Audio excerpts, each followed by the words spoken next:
la parole à Romain Rousseau pour le choix des greffes ligamentaires dans les entorses du genou du judoka. Bon, rebonjour à tous. Donc effectivement, sur ce sujet qui me tient particulièrement à cœur, sur les greffes du judoka. Alors pourquoi parler de croisé antérieur et de judo s'il faut encore le justifier? Le judo, c'est un sport pivot-contact, et surtout sur les statistiques au niveau fédéral, c'est quand même un des traumatismes qui est à la fois le plus fréquent et qui a un coût socio-économique en termes d'arrêt et assurantiel qui est non négligeable, et donc c'est un sujet qui nous intéresse énormément à la fédération.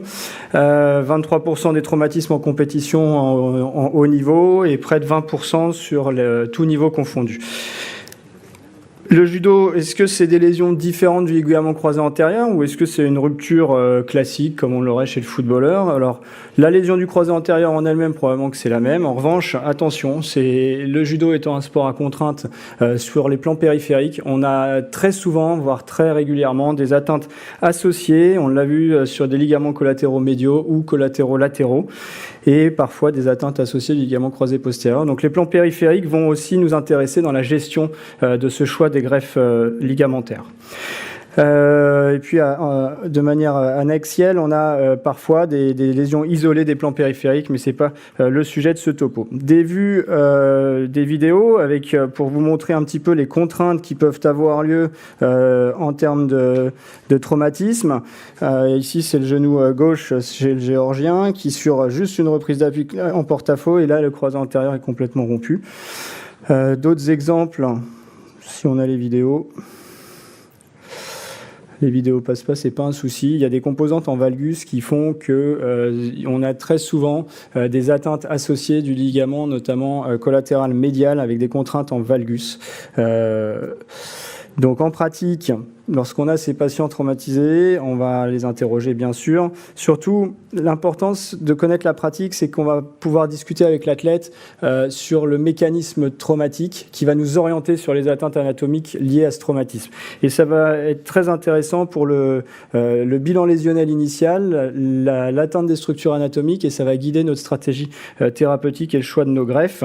L'examen physique, bien sûr, la laxité antérieure, et surtout, on vient de le dire, les laxités en varus, en valgus forcées, que ce soit en extension ou en déverrouillage, avec l'étude de ces laxités périphériques. Et le bilan paraclinique avec l'IRM, qui est un bon examen, mais en aigu moins bon que des clichés dynamiques au moindre doute diagnostique. Donc, faut-il opérer un judoka ? Alors, bien sûr, l'âge, le niveau, les ambitions sportives, mais surtout, je pense que le message, c'est faire du judo en randori, c'est-à-dire en combat, en opposition. Il faut avoir un ligament croisé antérieur compétent, sinon on se retrouve dans des situations avec ces judokas qui sont des jeunes judokas de 40 ans et qui ont des arthroses de personnes âgées. Et ça, c'est pas souhaitable. Et malheureusement, faire du judo sans croisé entraîne des lésions à long terme sur l'arthrose, avec des instabilités à la pratique.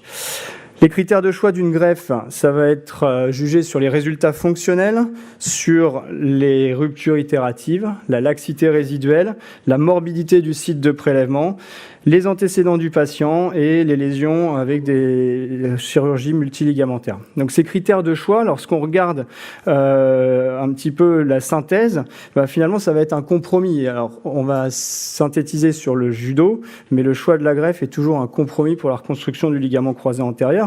On a plusieurs possibilités dans notre arsenal thérapeutique. Le choix d'une greffe par un tendon patellaire, la greffe aux ischio-jambiers, ou bien une greffe au fascia lata qu'on renforce maintenant avec un gracilis, voire en première intention une greffe au tendon quadricipital, mais je n'ai pas évoqué sur ce topo car la littérature est assez faible en termes de comparaison de greffes et surtout de spécificité sur le judo. Donc quand on analyse la littérature, très peu d'études sont spécifiques du judo. Il y a une thèse, celle d'Alain Frey, qui est un médecin actif dans le judo depuis bien longtemps et qui avait fait sa thèse dans les années 90 et qui avait objectivé sur des judokas de pratique de haut niveau un chiffre de rupture itérative qui était plus faible avec une intervention avec greffe au tendon patellaire, donc le KJ, par rapport à une greffe aux ischio-jambiers. C'était dans les années 90, donc attention, c'est les seuls chiffres qu'on ait et ce qui sont toujours valables aujourd'hui avec l'évolution des moyens de fixation et des techniques opératoires. La discussion est ouverte, on pourra en reparler. Il y a beaucoup de séries comparatives dans la littérature qui ne sont pas spécifiques judo, peu d'études comparatives sur le McEFL. Le McEFL, on étudie la technique et les résultats, mais peu comparativement aux autres greffes. Et donc dans la littérature, plusieurs séries sont hétérogènes. Il y a des méta-analyses qui montrent une supériorité de la technique de Kenneth Jones, donc au tendon patellaire sur la reprise du sport, la laxité résiduelle et le ressort rotatoire résiduel avec un taux de rupture itérative moindre sur cette technique. En revanche, la morbidité attribuée à la technique de Kenneth Jones est, semble-t-il, un peu plus importante sur la prise de greffe au tendon patellaire qu'avec des ischio-jambiers. Ce dernier article, pour préciser les choses sur les complications et les effets adverses ou les nécessités de reprise chirurgicale entre Kenneth Jones et ischio-jambiers, finalement, tout ce qui est douleur antérieure, tendinopathie rotulienne, s'amende dans les 2 ans de suivi sur cette étude prospective. La morbidité des prélèvements, classiquement sur le Kenneth Jones, ce sont les douleurs antérieures, les douleurs en position à genoux, douleurs à la marche avec des tendinites. C'est vraiment les pathologies de l'appareil extenseur dans sa globalité. En revanche, sur les ischio-jambiers, on est plutôt sur des atteintes du site de prélèvement au niveau des branches infrapatellaires et sartoriales du saphène. Un déficit parfois en flexion et des pathologies musculaires et des claquages des contractures de la loge postérieure de cuisse à terme. Comment on va faire notre choix? Le judo, c'est un sport pivot à contrainte importante. Donc, on va avoir envie d'avoir une greffe qui tienne bien, avec une laxité résiduelle moins importante. Qu'en est-il des lésions ligamentaires associées? Si on doit reconstruire un plan périphérique, on aura la nécessité d'utiliser 1 ou 2 ischio-jambiers pour faire ces plasties. Donc, dans ces cas-là, on préférera utiliser les ischio-jambiers pour le plan périphérique et donc s'orienter sur le tendon patellaire pour la reconstruction du ligament croisé antérieur. Au niveau de l'évaluation de la laxité constitutionnelle, y a-t-il une hyperlaxité, y a-t-il un ressaut explosif? Et dans ce cas-là, le McEFL peut être une solution qui va permettre de contrôler la rotation latérale, le McEFL ou une ténodèse courte associée, décrite par Christelle, avec le fascialata en associant une plastie intra-articulaire.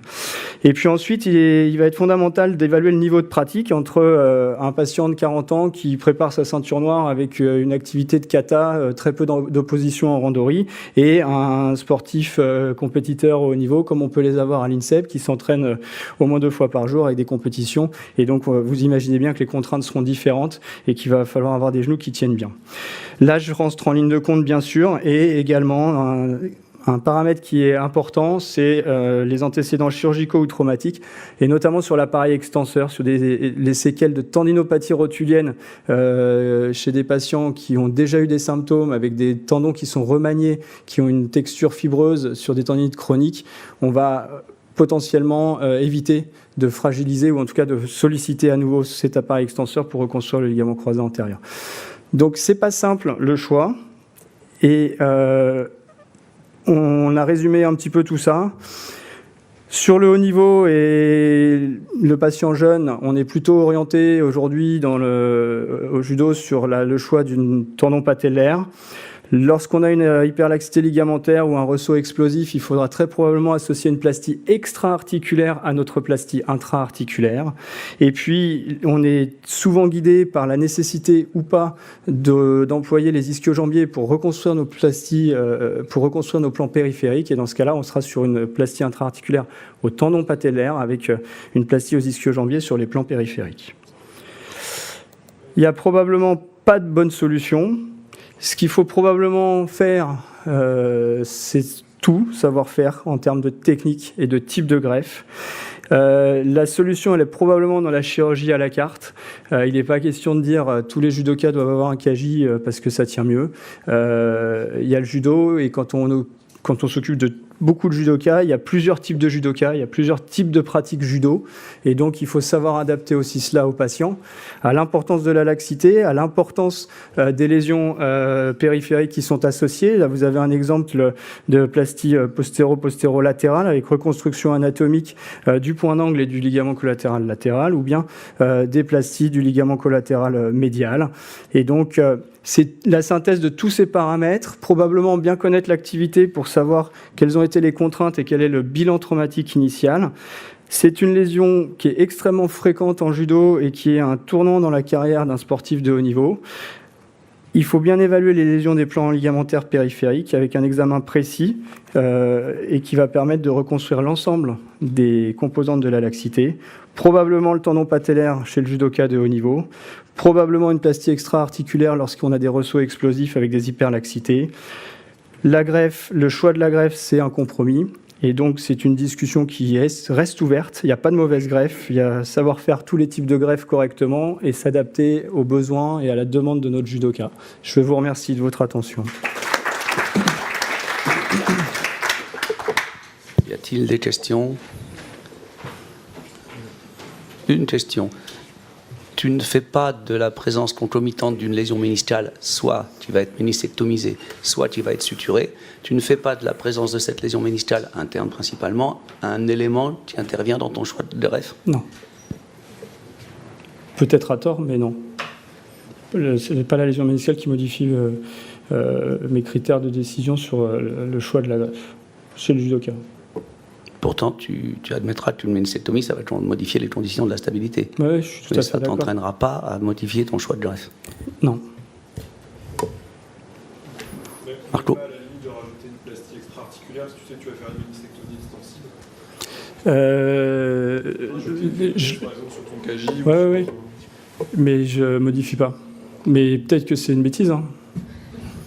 Mais pour l'instant, ça va. C'est ce qu'on voulait te dire. Avec Marco, non, mais après, moi, je peux tout entendre.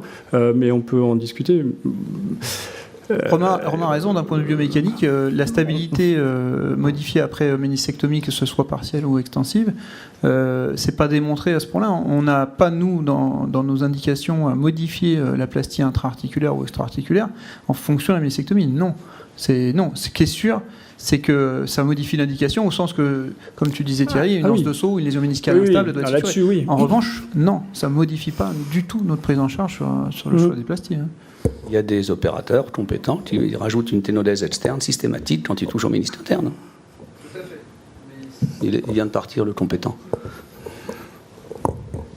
Juste une remarque, quand il y a une suture méniscale à faire sur le ménisque interne, j'aurais tendance à privilégier le tendon rotulien, parce que le symposium de la Sofcode avait montré que les résultats à 10-20 ans montraient des meilleurs résultats sur les sutures du ménisque externe avec KJ que ischio-jambier. Je suis tout à fait d'accord avec toi. Aujourd'hui, un sportif de 30 ans qui a un croisé rompu, qui est un haut niveau, il a combien? Tu lui dis, en judo à haut niveau à 30 ans. Bon, allez, 28. Tu lui dis, il a combien de chances de reprendre son niveau? Je lui donne pas de pourcentage. Tu lui donnes pas. Mais c'est clair que c'est le topo d'après, je pense que Johan va en parler.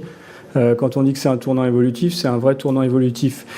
Pourquoi je ne réponds pas complètement? C'est parce qu'on a plusieurs protocoles d'études actuellement, je n'ai pas les chiffres exacts, et on est justement en train d'évaluer au niveau national et international les patients, les judokas médaillés dans des compétitions mondiales, européennes, internationales, et qui ont eu une chirurgie, quelle qu'elle soit. Et je vous donnerai les résultats dans plusieurs années, le temps de les évaluer en prospectif, mais on va avoir des surprises parce que finalement, une intervention, c'est toujours une baisse de niveau malgré tout. On reprend son niveau, mais on ne fait pas beaucoup plus. Donc voilà. Faut pas l'ébruiter, ça. Ne l'ébruite pas. On est filmé.